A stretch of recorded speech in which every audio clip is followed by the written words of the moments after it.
رواق ندمت بنا 962 هجری قمری.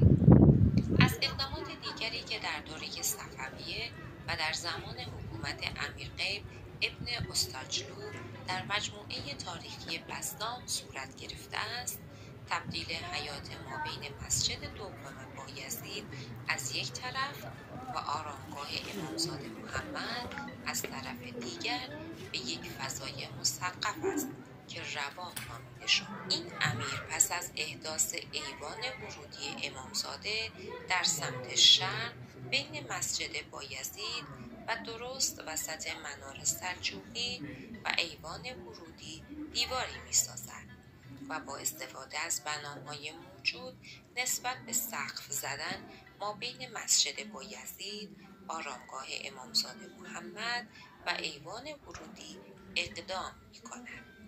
کف رواق که در حقیقت کف حیات قدیمی جلوی مسجد بایزید بوده است، مورد بررسی قرار گرفته و پوشش اصلی آن آجر می باشد.